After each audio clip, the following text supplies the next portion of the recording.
In this video, we're going to go over how to add headings to a document in InDesign. Now, this is an excerpt from a podcast I did with Colleen Gratzer.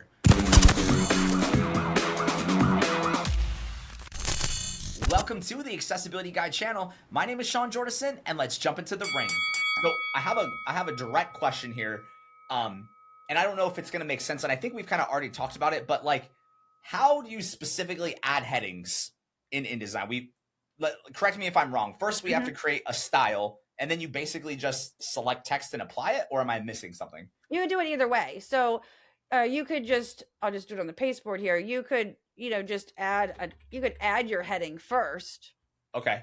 And then you could say, okay, I want this to be an H1.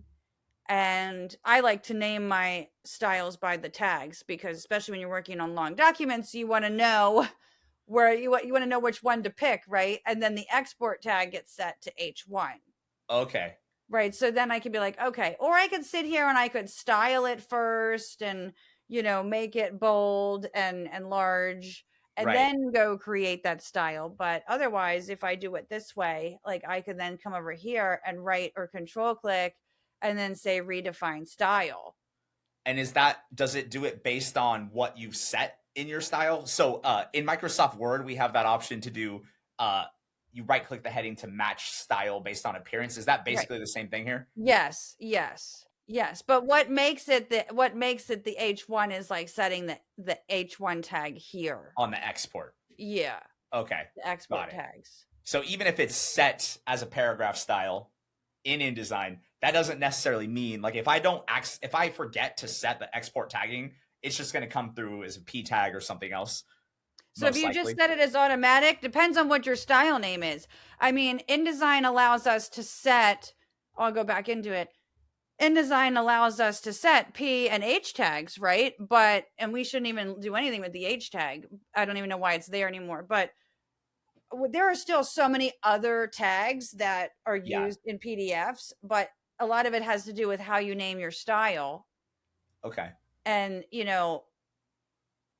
might end up with more than one H1, for example. So it won't necessarily automatically be interpreted in the correct way, if that makes sense. Yeah, totally. So, I mean, you could have like an H1, then you could have another H1, and it's like H1 small or something, or H1, chapter start or something like that.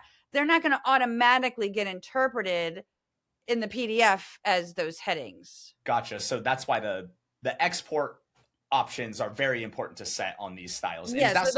Yes. Okay. And that's what we were talking about initially, where like you can kind of set that up beforehand. So your default styles that you have are already correctly mapped, because that's probably a time consuming thing if you do it at the end. Yeah. I mean, you can do it at the end, but like it's really important though that you name your styles so that you understand what they are, because I mean, I've worked on really big documents and I've had to go back and rename the tags because I changed the levels of headings on some of them, and it makes it a lot easier to do that, if you have the tag in the style name.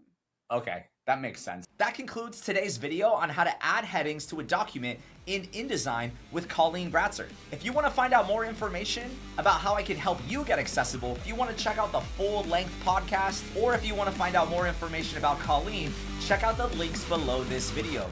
And as always, I could be your champion for inclusion. Thank you so much for joining me today, and I'll see you over in the next video.